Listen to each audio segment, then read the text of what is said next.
Bible study from 9 till 9:45. And we're glad and thank you for the Lord for bringing us here safely, for traveling mercies. And again, it's a lovely day. It's a good day to be in the presence of the Lord. Not that we are not in the presence of the Lord the other days, but we have this custom or culture that we feel that when it's the first day of the week and we're in a building which people refer to as the church, although the building is not the church, the building is just a building. It's a gathering place. The church is us, those saved by grace. And but it's a beautiful day, and it's lovely to be in the presence of the Lord with fellow believers. There's nobody, I don't think there's people on traveling. Thankful for Brother Ben, he's here this morning, and we missed him. And I'm sure I was also missed when I was not here 2 weeks ago. Thank you. Let's go to our Father in prayer. Dear Father in heaven, we are thankful this morning that you have blessed us. Oh Lord, since the rising of the sun until this moment, every minute that passed, you walked with us, you took care of us, and you guided us. And Lord, we can honestly say this minute or this morning, if it weren't for your grace, where would we have found ourselves this morning? But we are thankful for the word that came to us, to the Holy Spirit, Lord. We made that decision to follow you, come what may. And so, Lord, after we've been through the trials and tribulations, we can still say the Lord is good. The Lord is always, He is good. So thank you, Lord, as we are praying for those that are sick, and especially we are mindful of our sister Judy this morning. Yes, Lord, it was nice to see her and to place her before the Lord and to see that her spirit is still attached to you. She's always been an example. And I pray, Lord, this moment you would continue to give wisdom to the doctors, thankfulness to the nurses, that the hospital staff, everything they do to make us stay there a healthy stay. So we also pray for our Brother Gerard, and we pray, Lord, that he will overcome his fear, that he would know that the Lord is on his side. Praying for him and his family, that they will continue faithfully. So mindful of Neil, our brother Neil, that is showing much improvement, and that is because of all the prayers that come before the throne of glory. Thank you, Lord. We are mindful also of our brother Amon's daughter that has given birth to a boy, though it had to take an operation to do the delivery. We are thankful, Lord, that everything's in your hands and you provided for the family. Pray for the blessing of the child, that he would grow up in the fear of the Lord, that both grandparents and parents would do it their duty to let him grow up in the fear of the Lord. So, Lord, we are praying for the church here in Somerset. Yes, Lord, we've got visions, but we also need you in our visions. We are looking at the future, making plans for the future, but we would say all in the name of the Lord.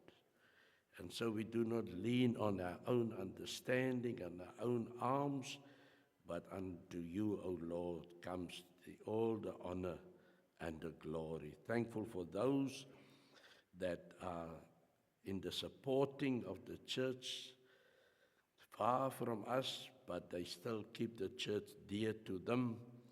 And so we are thankful, Lord, for their sacrifice to keep the flame burning here in Somerset West.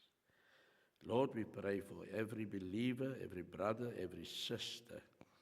I pray, Lord, that whatever we do in word or in deed, let us do it as unto the Lord. Though we do not do it to receive any monetary or benefit out of it, but purely because of the love of God, we are doing it. So, Lord, I pray this morning for our prayer that it will reach you as a sweet-smelling savor. It's in Jesus' name that I pray. Amen. So we are now still on the book of Isaiah, and I want to conclude. Let me just see what's my time. I want to conclude chapter 1 today, and so seeing that I want to conclude the chapter, let us go to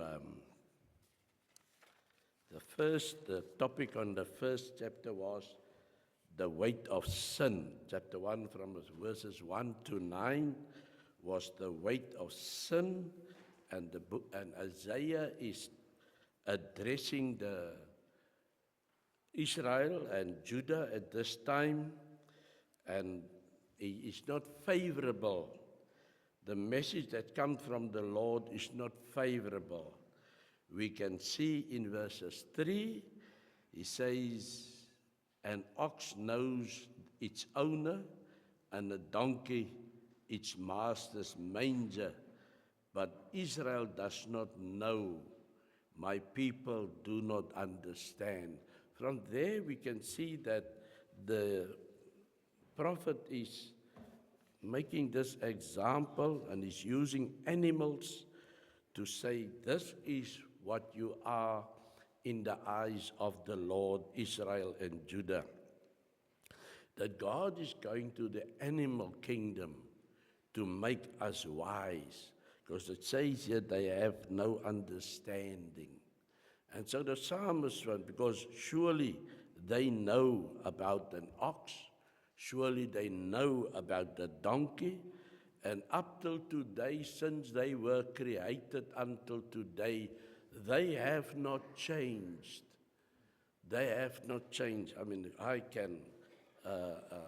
one can, if you've grown up on a farm, or not just a massive farm, but even, when we grew up, we had cows for the milk, we had chicken for the eggs, we had donkeys and a big horse to go and fetch the water, the fresh water, and so on, because there was the well water, and then the parents would say, we need clean water, then you must go to the nearest motor garage, because they have a tap, and they want to wash the whitewashing must be done, not with the well water, the pit water, must be done with clean water, so then you have the horse necessary to transport, pulling the cart and so.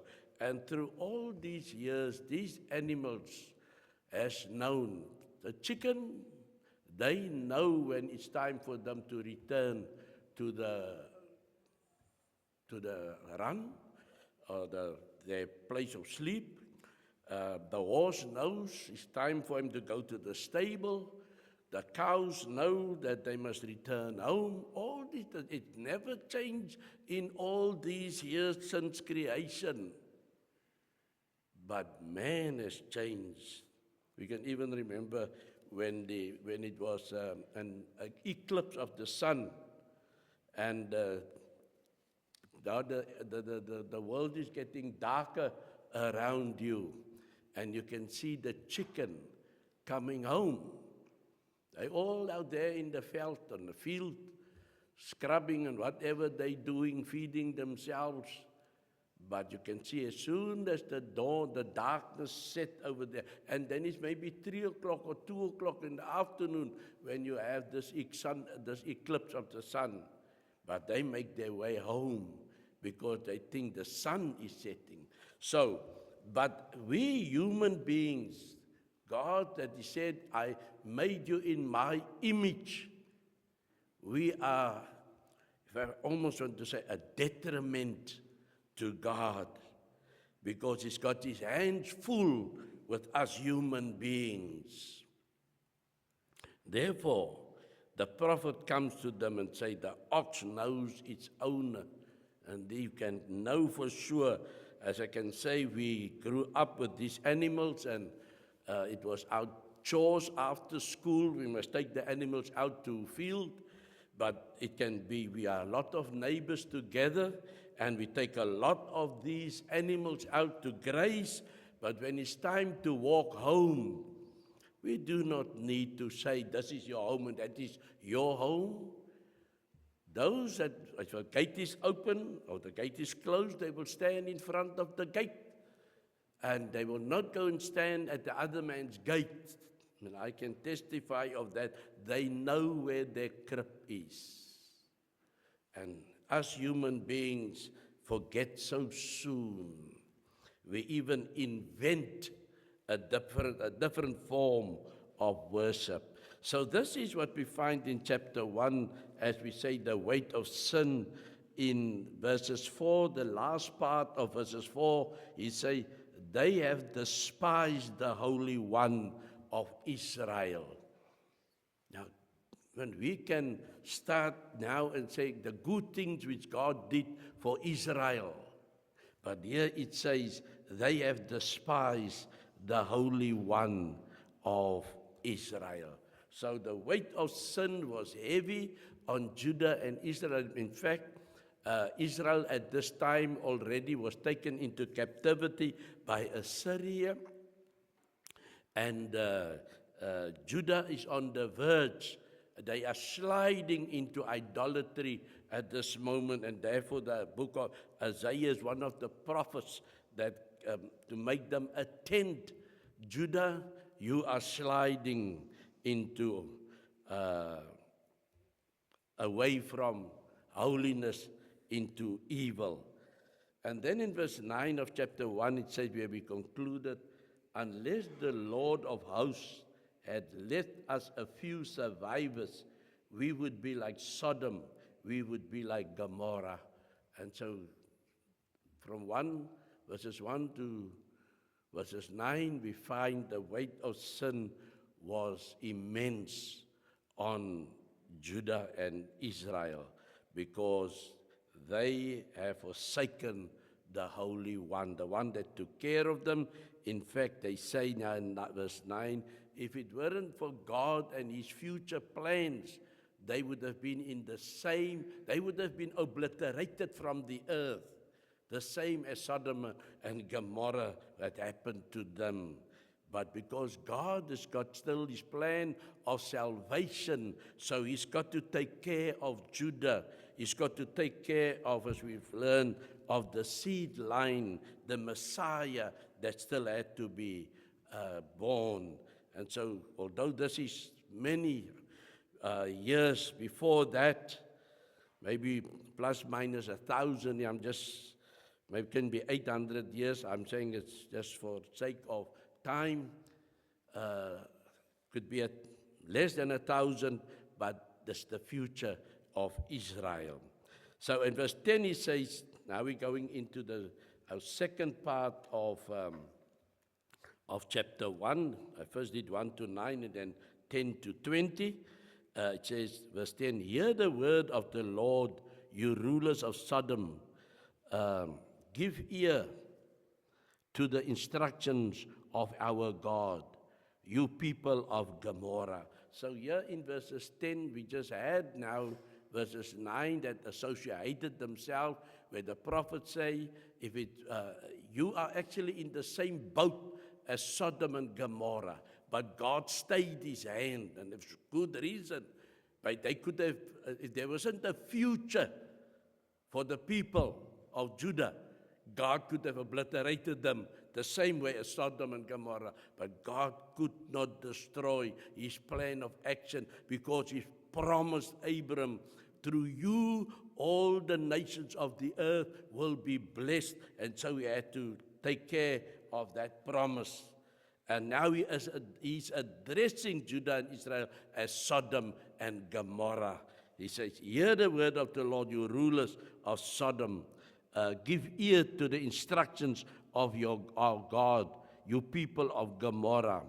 He says, verses 11, what are your multitude? Let me just say, my eyes are now so weak this morning. What are your multiplied sacrifices to me, says the Lord? I have had enough of burnt offerings, of rams, and the fat of fed cattle, and I take no pleasure in the blood of bulls, lambs, or goats. So the prophet is making it clear now to them that you need to repent. And in this verses 10 to 20, we find that there is a drawing. God is drawing, but they first need to hear the complete story. And verse 12 says, when you come to appear before me, who requires of you the trampling of my courts? Bring your worthless offerings no longer. The incense is an abomination to me, new moon and Sabbath, the calling of assemblies. I cannot endure iniquity and the solemn assemblies. They are not, God says, all these things that you do, as I explained last time, it is secondary. It's not there. They do not come anymore with full heart and mind to the worship of our Lord. They think in themselves that they're doing God a favor, because primary their worship is for Baal. And so in verse 16 it says, wash yourselves, make yourselves clean. So wash means, to them, washing was very important for the Jewish people, because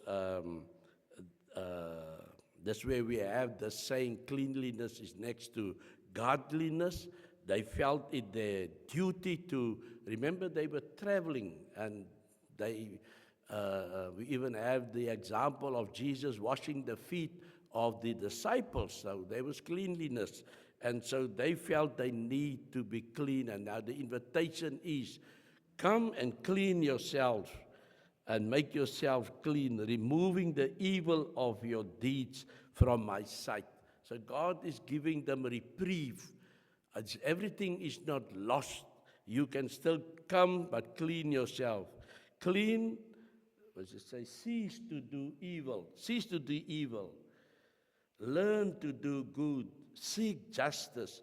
Remove the ruthless. Defend the orphan and plead for the widow. That is, even in the book of James, it says that is the plan of worship, that we need to take care of the widows and the orphans. So the invitation is there to Israel to return, even especially verses 18, which says, come now and let us reason together, says the Lord. Though your sins were as scarlet, they will be as white as snow. Though they are red like crimson, they will be like wool. And so the invitation is for Israel to return. And then we had, this morning we can continue with verses 21 to 31. And this is again then restore us again. And as we go through these verses, we can see, it says verse 21, how the faithful city has become a harlot. And here the prophet is again making aware the children of Israel, Judah. This is it's sad. And the question is always that I ask, how does God see me this morning? Does he have such a bad, or do I portray such a bad image that he look at me and think I'm a person of sin? As the faithful city, how the faithful city has become a harlot. But we also read in verses, which is in the last verse of the last part of verses 26, we will see, he says there, after that you will be called the city of righteousness, a faithful city. So here the prophet says, that at this moment you like a harlot, this holy city, Jerusalem.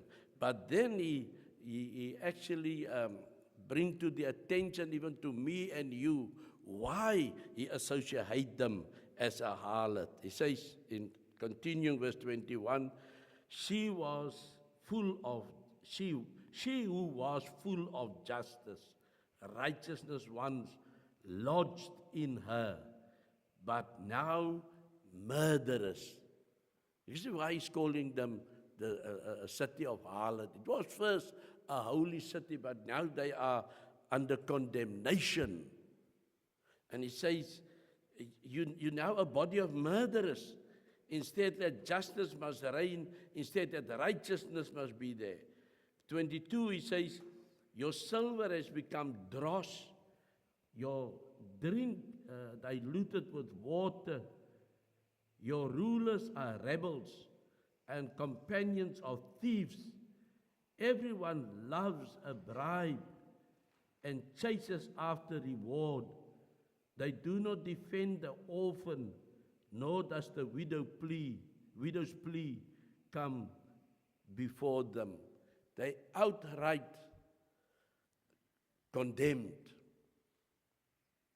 They do not adhere to the principles of God. And therefore, this city that is Jerusalem, that is named as a harlot, they are,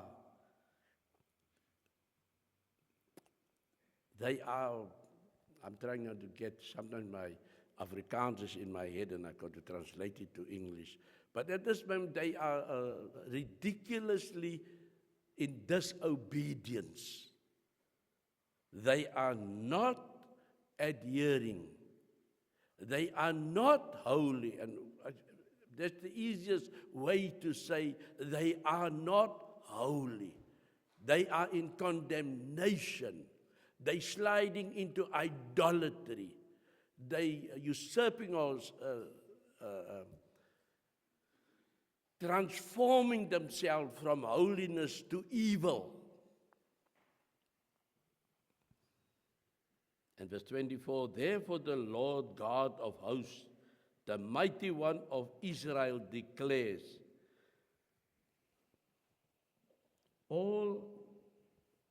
I will be relieved of my adversaries and avenge myself on my foes.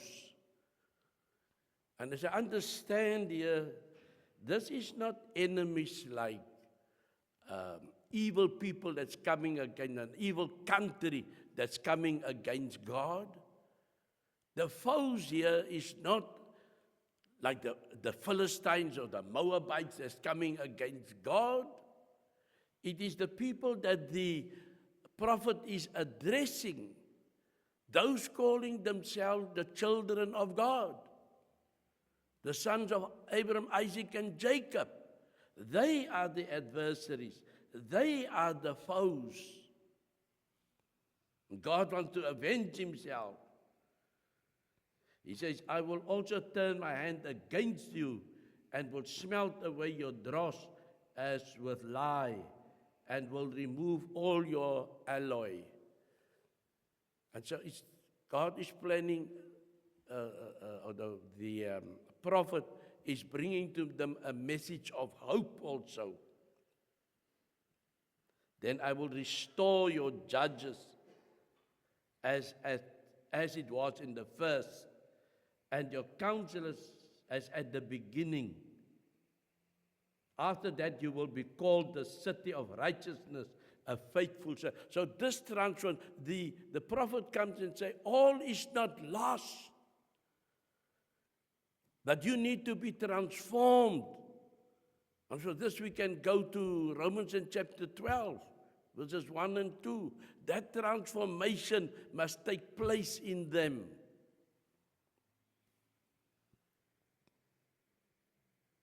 Zion will be redeemed with justice, and the repentant ones will with righteousness, but transgressors and sinners will be crushed together, and those who forsake the Lord shall come to an end. So there is hope.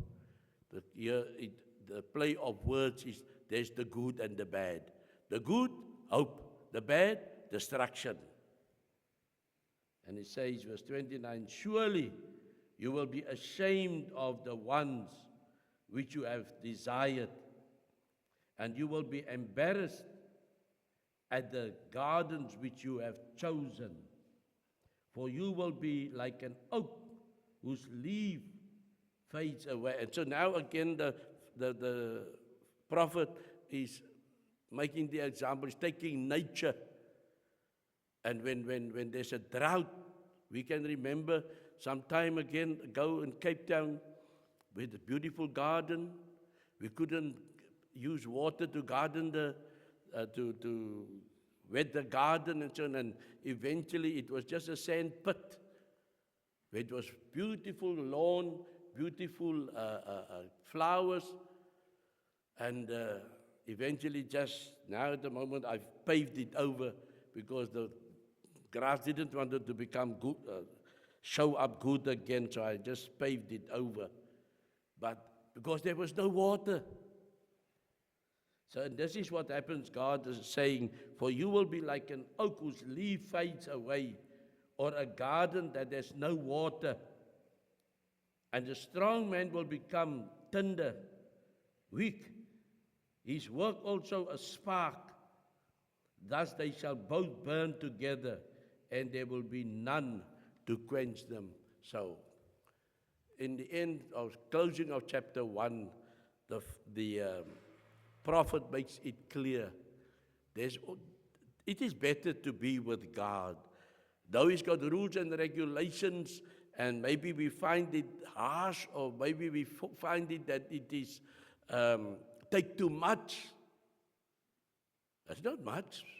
If we can just sing God's reasoning, He gives us 7 days, and of the 7 days, He only requires 1 day. It's not much.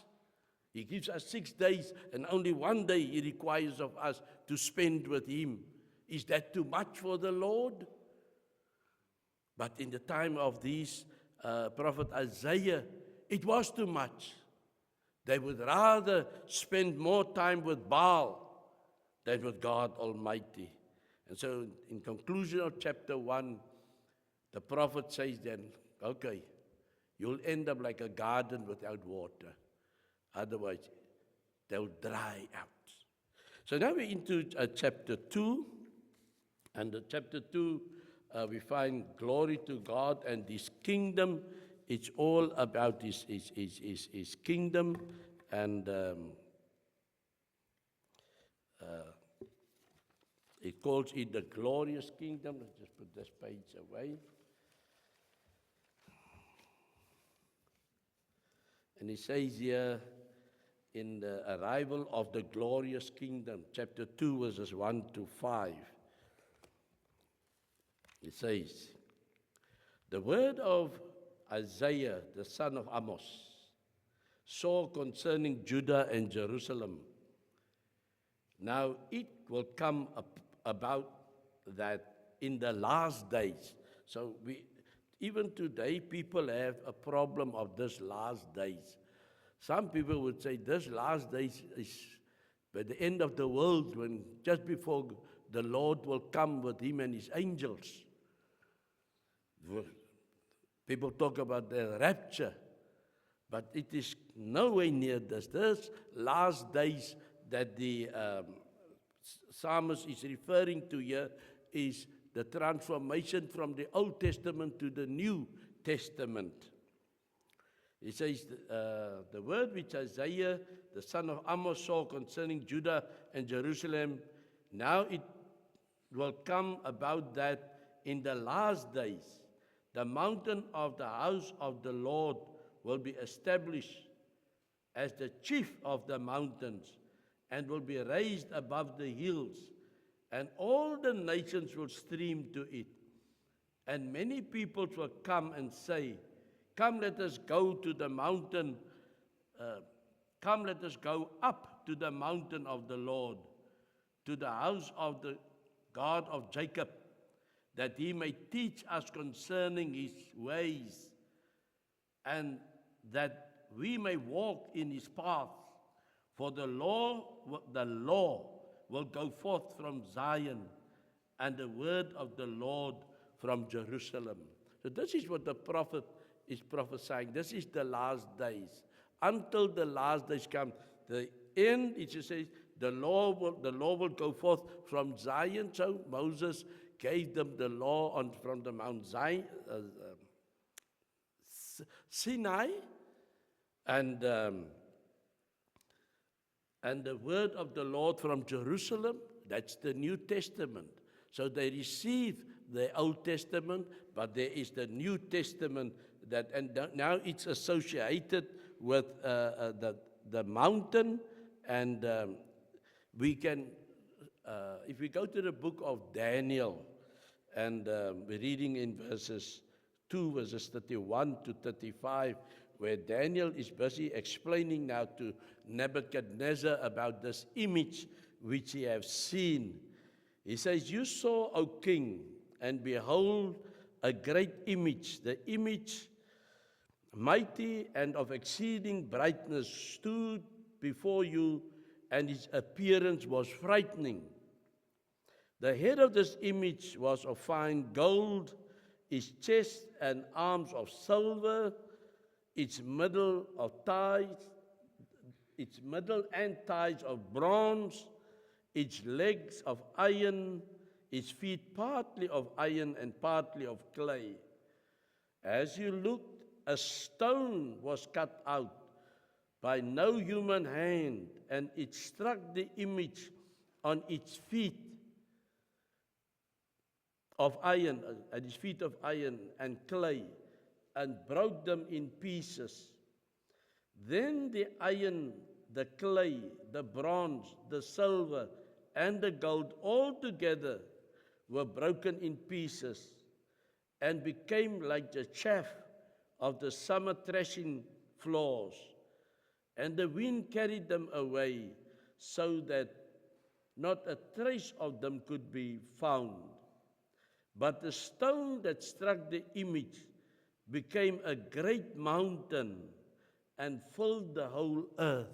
And so Daniel, by the grace of God, appears before Nebuchadnezzar, and he did not, the irony of the case was that even his men of wisdom said, but you must tell us the dream, then we can interpret it. He says, no, you need to tell me the dream and the interpretation thereof. And to them it was impossible. Therefore the death sentence was then cast over them. And it came to Daniel's ears, and he asked, is it true? And they said, yes, even you're going to die if there is no answer. And so Daniel said, well, look, if you can give me some time. And he got his friends together, and they prayed about it. And God gave him the vision that this is the image that you will see: head of gold, chest of silver, thighs or the hip part of bronze, and the legs of iron, and the feet of iron and clay mixed. And then the interpretation came, you, O Nebuchadnezzar, is the head of gold. And after you, minor other empires will come and defeat you.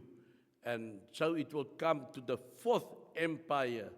And then in Daniel 2:40 and 45, he would say, and there shall be a fourth kingdom, strong as iron, because iron breaks to pieces and shatters all things, and like iron that crushes, it shall break and crush all these, now the other empires. And as you saw the feet and toes, partly of potter's clay, and partly of iron, it shall be divided. It shall be a divided kingdom, but some of the firmness of iron shall be in it. Just as you saw iron mixed with the soft clay. And as the toes of the feet were partly of iron and partly of clay, so the kingdom shall be partly strong and partly brittle. As you saw the iron mixed with soft clay, so they will mix with one another in marriage, but they will not hold together, just as iron does not mix with clay. And in the days of those kings, the God of heaven will set up a kingdom that shall never be destroyed, nor shall the kingdom be left to another people. It shall break in pieces all these kingdoms and bring them to an end, and it shall stand forever. Just as you saw that a stone was cut from the mountain by no human hand, and that it broke in pieces the iron, the bronze, the clay, the silver, and the gold, a great God has made known to the king what shall be after this. The dream is certain, and its interpretation is sure. And so there we have, way back after Isaiah declared chapter 2, Daniel received this image again, or this. God provides him with this. This is the dream of Nebuchadnezzar. And he concluded, and it happened so. But where we find the mention of the mountain, it says here, the mountain of the house of the Lord will be established as the chief of the mountains, and will be raised above the hills, and all the nations will stream to it. That is the promise that God made to Abram, that in your name, through you, Abram, all nations of the earth will be one. And so we can see how the prophecy from Isaiah to Daniel, it was came to fruition. And the church today is that mountain that we are talking about. And there is so many, even today, one needs to be very clear about the church, because there are many which we call churches out there, but they are the work of man. It's the work of man, because Christ said, I will build my church. And that, if Christ said, I will build my church, then it is so. And because he's an everlasting God, everything that proceeds from his mouth will be everlasting. It would not be, as we say here, like the nations, an empire. There was 4 empires that raised up, and they all came to nothing because of a stone that was cut from the mountain by no human hands, struck that image or struck those kingdoms all, and they became like dust. And that stone became a great mountain. And now we read here that we can say today, that mountain that filled the whole earth. Remember when we had geography at school? Who can still remember that we had to even in exam times, you will get a map of the world, and they would have all the mountain ranges, and then you need to, maybe the map would be out of 10, and there's 10 mountain ranges all over the world, but they do not connect. But we know up in Africa, north of Africa, there is, we've got the Drakensberg on our side, we've got in South America a backbone there, we've got in England a backbone, we've got there between Spain and France there, I think that's the Alps, if I'm not sure, I forgot most of them now already, but we had to name them. But they are not joined together. But here we say this mountain, that stone became a mountain, and it connected. And we can know that a mountain does stand for, associate with eternity. We've got a beautiful mountain next door to us, Table Mountain, and it has never changed. That didn't sunk into the sea. It did not go higher. Though many fires was burnt onto it, but it's still the beautiful Table Mountain. And even when we are no more, as we all sit here, and 10 generations after that, it will be Table Mountain. And so church is associated with the mountain, and so we find here that it says that the arrival of the glorious kingdom is associated as the mountain, and even in Luke 24, verses 44 to 49, it is said, then he said to them, these are my words that I spoke to you while I was there. Christ speaking to the disciples in conclusion of Luke chapter 24.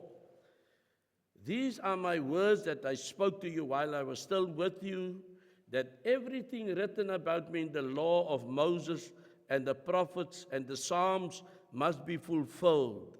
Then he opened their minds to understand the scriptures and said to them, thus it is written that the Christ should suffer and on the third day rise from the dead, and that repentance and forgiveness of sin should be proclaimed in his name to all nations, beginning from Jerusalem. You are the witnesses of these things. And behold, I am sending the promise of my Father upon you, but stay in the city until you are clothed with power from on high. And that was the last message that Christ gave his disciples, that they will be clothed with power from on high.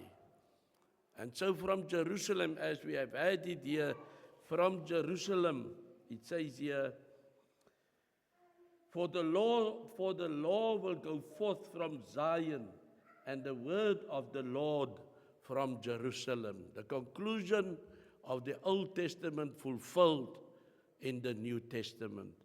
That mountain became the church. And so, our brothers and sisters, we are thankful for the Lord that all these prophecies were fulfilled. The law and the prophets is up until me, the Lord declared. He fulfilled it. And so we must not be led astray by the wisdom of man. We need to follow the instructions of the Bible. I conclude our Bible study this morning. Let us just close with a word of prayer. Thank you, Father in heaven, that we could search the scripture.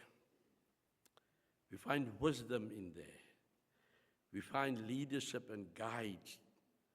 And so, Lord, thank you for the Spirit, that we can be filled with understanding and know how to divide the word of truth. And Lord, I pray for the service that will follow this Bible study, that everything would be done according to your will. It's in Jesus' name that I pray. Amen.